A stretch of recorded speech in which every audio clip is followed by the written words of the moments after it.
Bismillahirrahmanirrahim. Assalamualaikum warahmatullahi wabarakatuh. Selamat pagi teman-teman. Kita ketemu lagi ya di titik balik perubahan. Sebelum kita awali acara kita pagi ini, kita awali dengan doa bersama dulu supaya apa yang kita dapat pagi ini bisa lebih bermanfaat dan berkah.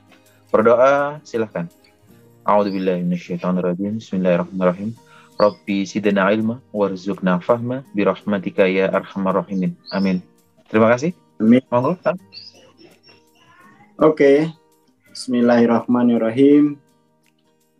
Assalamualaikum warahmatullahi wabarakatuh. Selamat pagi ya teman-teman.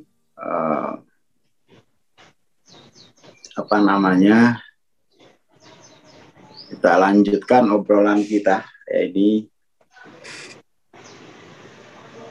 masih soal yang kemarin ya, soal ego. Coba kita lihat filenya ya.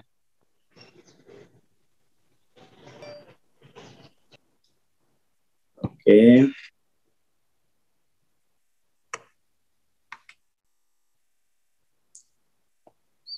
Munculkan. Nah, kita akan masih mempersoalkan ego yang ini gitu ya. Soal posisionalitas. Dan ini posisionalitas itu dia mesti diprogresifkan kepada superposisi gitu ya. Superposisi.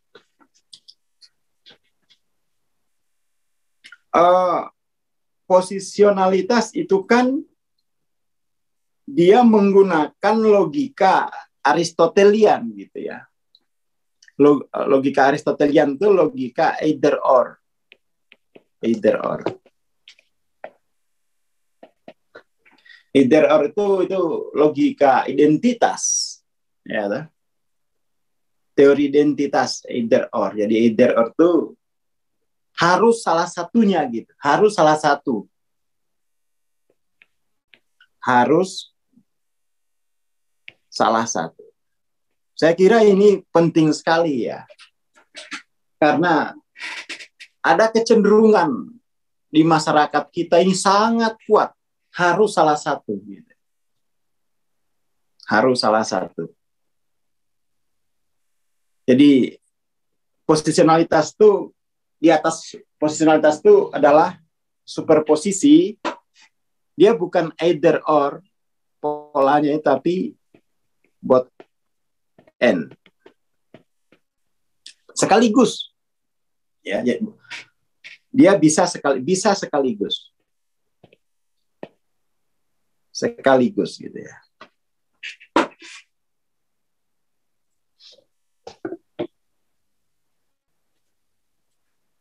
Bisa sekaligus. Itu poinnya ya. Nah, persoalannya adalah memang ini kan kita mesti memindahkan, berlatih memindahkan ya, berlatih memindahkan posisi refleksi ya. Posisi refleksi. Disinilah kemudian saya melihat gitu ya. Saya melihat bahwa latihan memindahkan posisi refleksi itu dimulai dari latihan memindahkan jam makan gitu ya. Itu ada hubungannya loh. Ada hubungannya. Jadi ketika dulu waktu tahun-tahun sebelumnya lah. Tahun-tahun sebelumnya di mana puasa itu, siam itu didefinisikan sebagai meninggalkan makan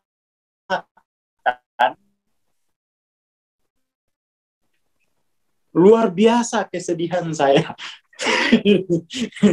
Jadi kata menghancurkan sistem batin, sehingga saya puasanya itu selalu tidak tentram gitu. Karena ketika mendengar kata meninggalkan, ditinggalkan, saya punya isu itu gitu. Aku nggak mau ditinggalkan. Aku nggak mau ditinggalkan. Aku juga nggak mau meninggalkan. Saya stres dengan definisi puasa itu meninggalkan makan dan minum. Lalu belajar gitu ya. Karena meninggalkan itu artinya either or gitu. Either or.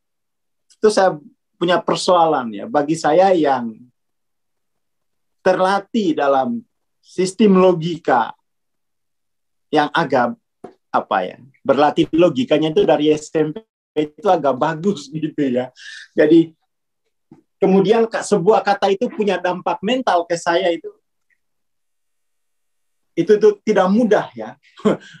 Tidak mudah untuk mengubah kebiasaan gitu. Harus saya pahami dulu secara konseptualnya. Makanya saya kalau misalnya ke masjid gitu, dengar ceramah, kemudian salah pemilihan katanya, saya bisa teriak itu. Minimal dalam batin. Minimal dalam batin gitu ya. Mari kita analisis di sini soal posisionalitas dan latihan untuk melampaui posisionalitas, latihan untuk refleksi yang bersifat superposisi gitu ya. Nah, ini kita sedikit belajar logika. Jadi begini, coba kita lihat ya. Kita lihat. Posisionalitas.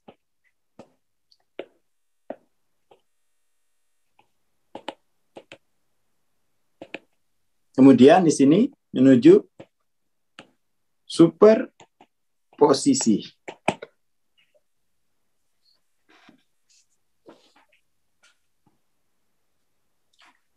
Superposisi ini kan sebenarnya tidak meninggalkan, tetapi memindahkan posisi refleksinya gitu kan.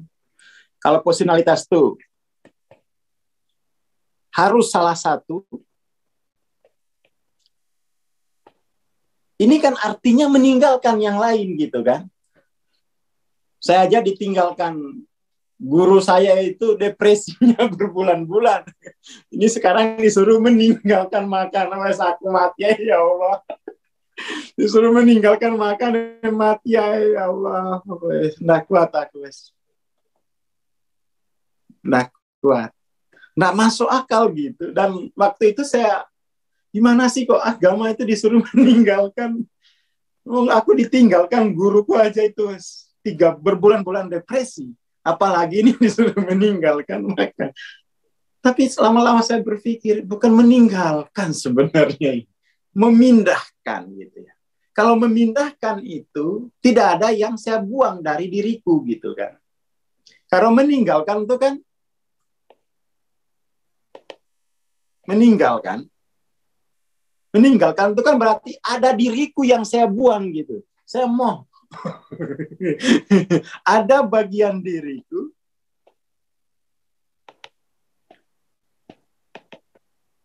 yang harus saya buang. Bayangkan itu. Makanya kata meninggalkan itu aku traumatik. Karena ada bagian diriku yang harus saya buang. Entah itu salah satu atau sebagian besar gitu ya. Saya tidak mau membuang bagian diriku. Pokoknya ya Allah saya tidak mau. Gitu ya. Tapi kalau saya memindahkan, itu berarti ya dari meninggalkan ke memindahkan. Ini tidak ada yang harus saya buang gitu. Memindahkan ini kan berarti justru saya memperluas batas diriku gitu kan. Memindahkan itu artinya memperluas batas diriku. Setidaknya memperluas posisi refleksi.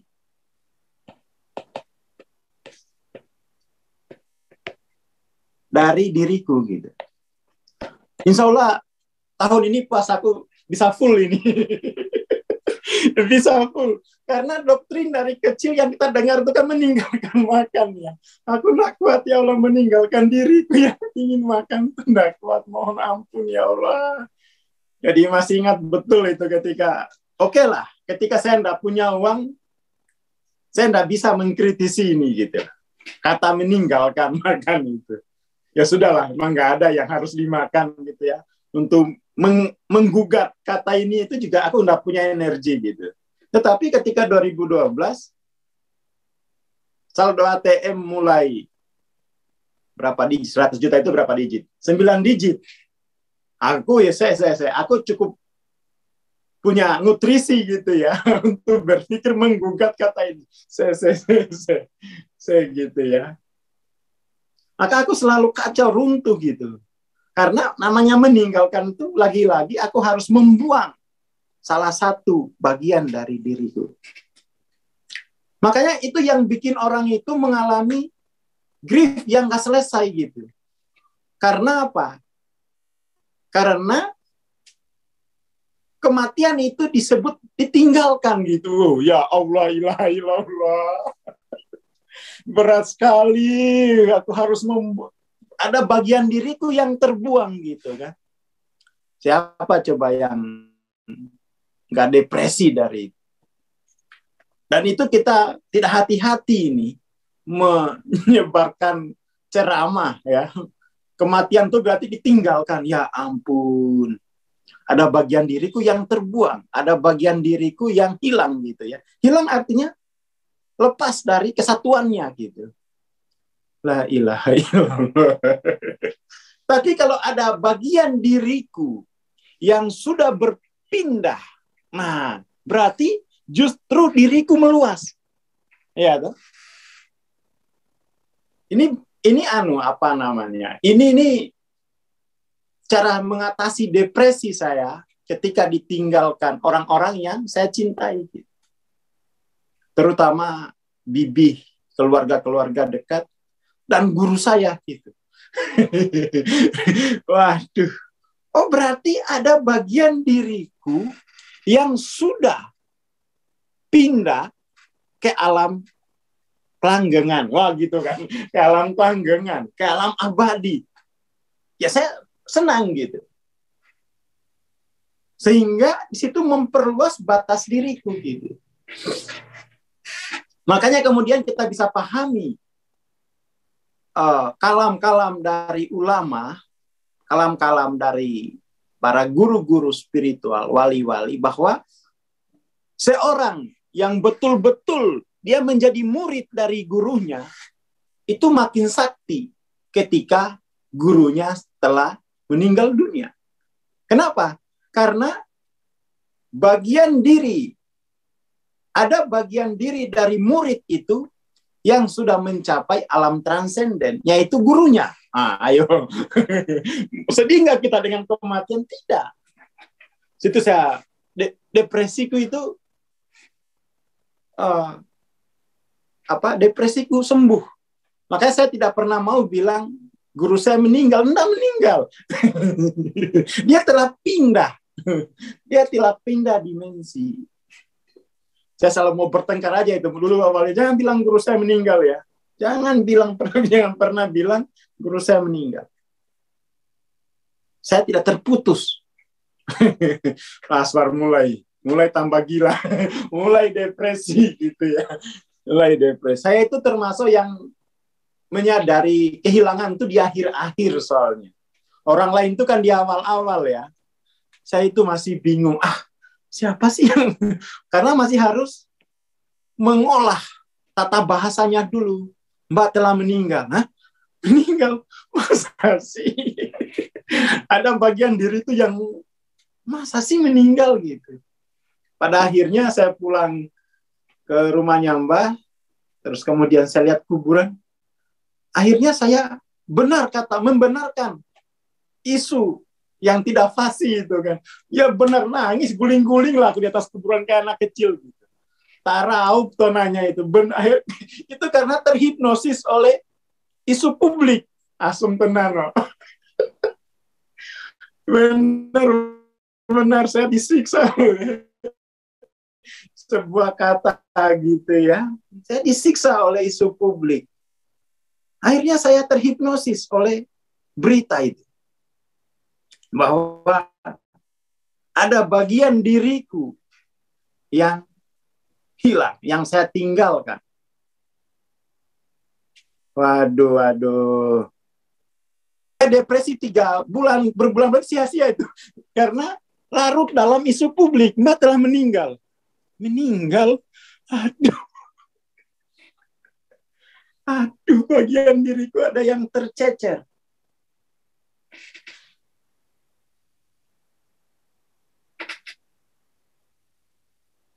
Sampai sini clear ya? Mohon teman-teman konfirmasi.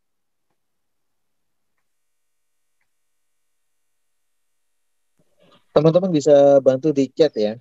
Ini clear nggak sih ini soal meninggal dan memindahkan? Soalnya penggunaan meninggal itu berarti ada diriku yang harus saya buang gitu loh. Dan saya tak pernah mau itu. Kenapa harus saya buang? Meskipun itu banyak dosa, saya tidak mau buang diriku. Saya tidak mau terpisah dari keutuhan diriku. Gitu ya. Nah, clear. Ternyata suami pindah dimensi. Artinya, bagian diriku sudah sampai di alam kelanggengan transenden itu loh. Harusnya kita bersyukur. Ada bagian diri kita yang telah mencapai transenden. Dan kita di sini masih bisa ikut Zoom, masih bisa makan tahu petis, makan pisang goreng, dan lain-lain gitu.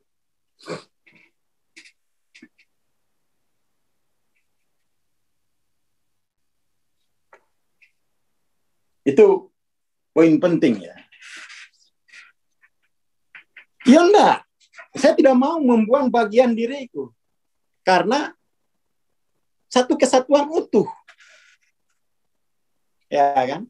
Tidak ada bagian diri yang boleh dibuang. Makanya ini isu kemelekatan ini loh. Nah, ini juga isu yang tidak yang menyebar begitu saja di masyarakat gitu. Superposisi itu tidak meninggalkan posisi sebelumnya, tapi diperluas. Jadi superposisi itu kan awalnya A. Superposisi berarti A dan B, bukan hanya B gitu kan.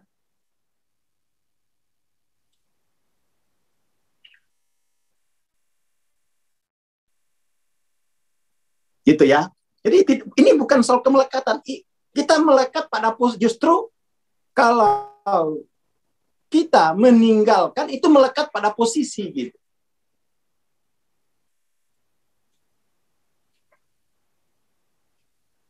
Ya kan? Jadi saya melihat wacana-wacana di masyarakat tuh bikin saya depresi, termasuk ceramah tentang puasa meninggalkan makan. Depresi aku kayak gini, ya Allah. Nggak kuat aku, wes. Nggak kuat aku, wes. Termasuk isu di masyarakat yang bilang Mbak telah meninggal. Mbak nggak kuat aku, Mbak nggak kuat, wes. Kok iso loh aku harus membuang diriku itu loh. Bukannya saya perluas, malah saya buang gitu kan. Lalu kemudian kalau saya membuang diriku, aku diberi label, itu baru namanya ikhlas. Saya nggak mau ikhlas model macam itu, ya Allah, nggak mau. Aku nggak mau disebut ikhlas pasrah model dengan membuang diriku. Itu namanya barbar, ya Allah. Protes aku sepanjang jalan. Pokoknya aku nggak mau, ya Allah. Aku nggak mau keji terhadap diriku. Savage gitu kan. Mau aku, ya Allah. Pokoknya ini salah pemahamanku, wes. Pokoknya nanti tak tanyain ke Tuhan lah. Kalau pemahaman ini salah. Karena nggak mungkin aku harus keji terhadap diriku. Meninggalkan itu kan keji. Savage. Baru itu kemudian savage itu kita bilang sebagai ikhlas, ridho, pasrah. Aku nggak mau ridho semacam itu, ya Allah. Ambilan gitu, aku nggak mau. Kok aku jadi buta dengan diriku kalau kayak gini ini kan? Itu ya. Itu apa isu saya gitu ya. Ngomel sendirian. Jadi kalau saya menderita itu, saya pasti jiwa saya itu memunculkan pengetahuannya gitu. Saya akan bela diriku gitu ya. Tak belain gitu. Nggak mau aku ikut-ikut orang yang keji.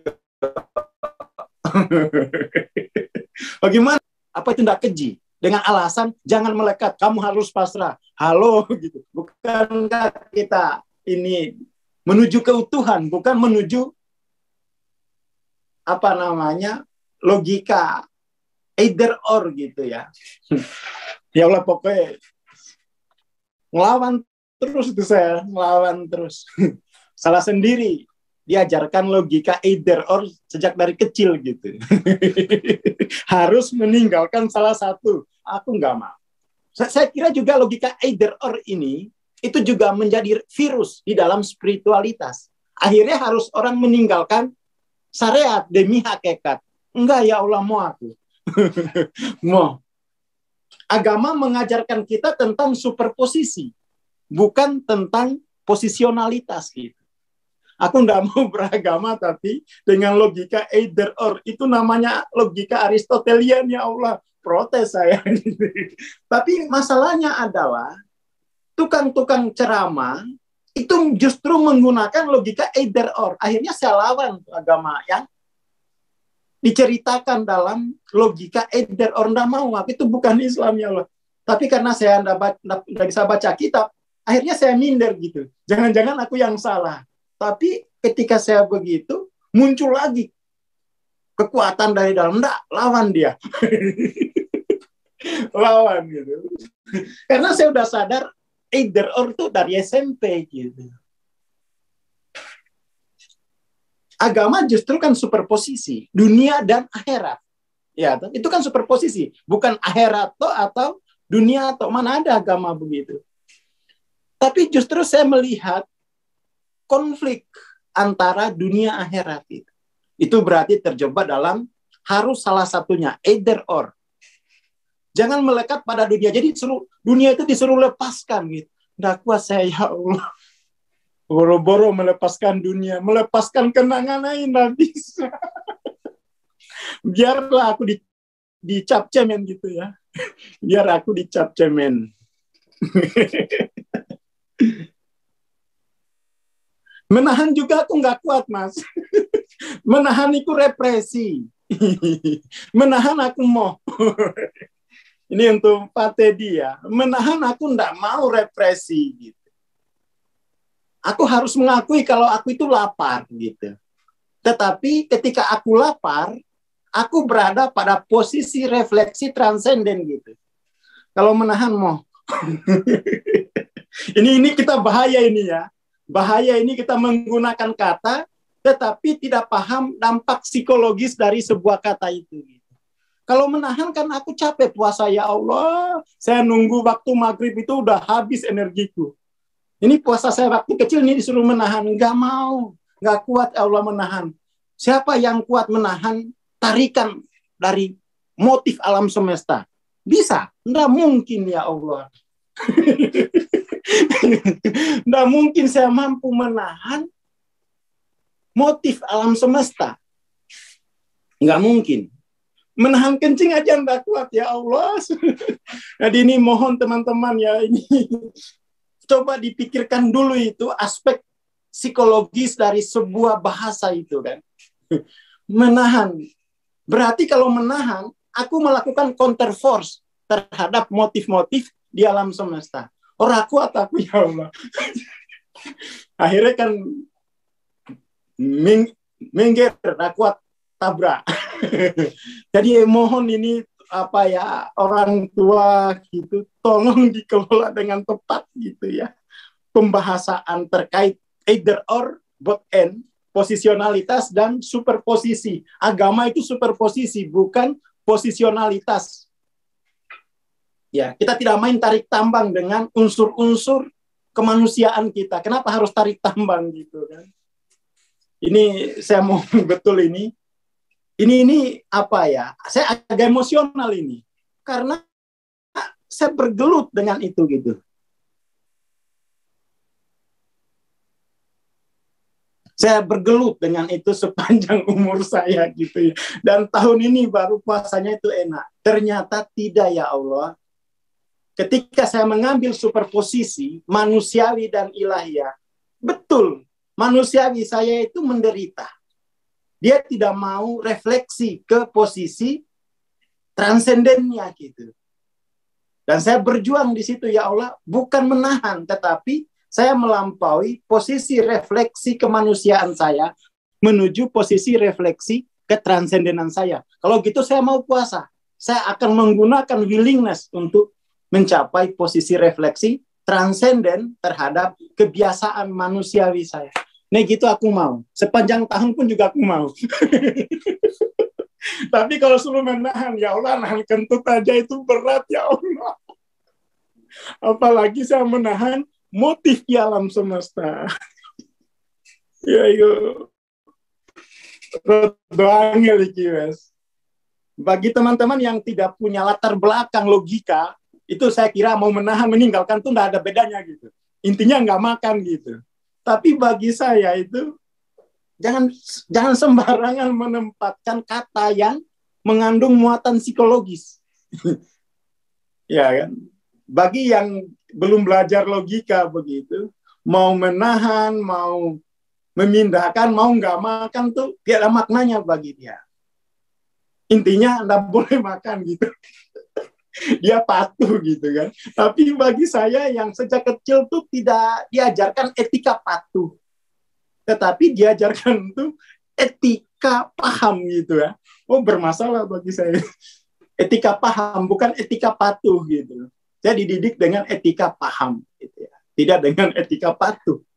Maka semua hal harus saya persoalkan dalam rangka menuju kepahaman gitu ya.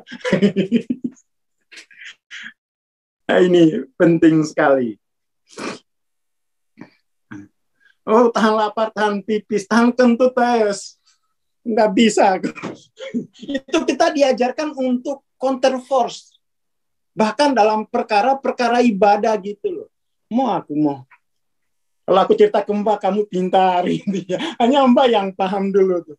Aku gini Mbak, kalau ada Mbak kan dulu saya curhat itu, aku tak persoalkan untuk kepahaman. Nah, kamu pintar. Habis itu capek, lapar. Ya. Karena kamu telah keluar dari kegelapan bahasa itu.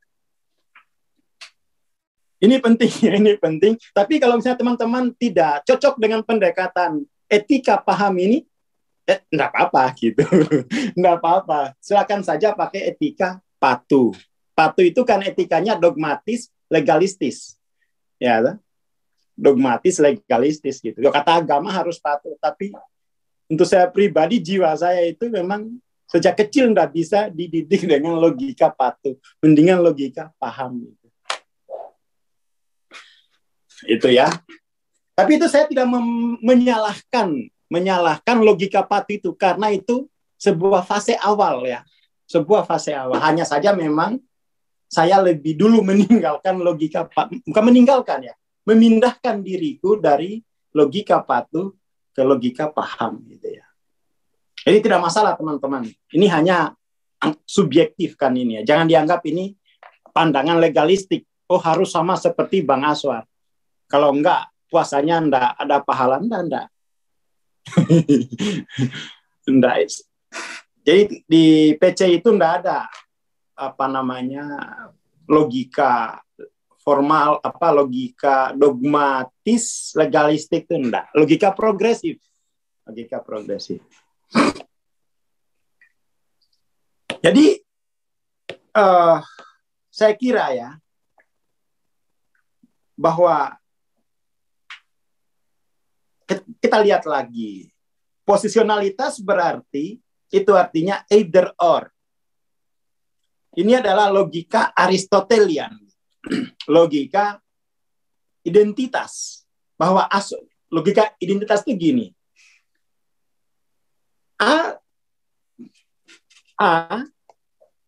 posisi A tidak mungkin sekaligus sebagai B gitu. Jadi harus A atau B, itu namanya either or. Jadi Aswar itu harus memilih satu. Memilih sebagai manusiawi atau memilih sebagai keilahian. Jadi kalau memilih sebagai keilahian, aku harus meninggalkan kemanusiaanku. Mau ya Allah gitu. Karena bagi saya agama itu logika superposisi gitu. Bukan logika either or. Saya sudah definisikan, agama itu mengajarkan saya logika superposisi, tidak logika either or, posisionalitas. Sudah terkunci itu. Kecuali ada lagi logika di atas ini, mungkin saya bisa tambahkan. Untuk sementara logikanya superposisi bahwa dunia dan akhirat. Nabi itu tidak pernah mengajarkan logika either or. Dia pasti dunia dan akhirat. Either or ini kan logika ateis. Meninggalkan posisi spiritualnya. Ya, ini aku mau. Karena di agama itu dunia wal akhirat. Itulah yang disebut sebagai logika superposisi.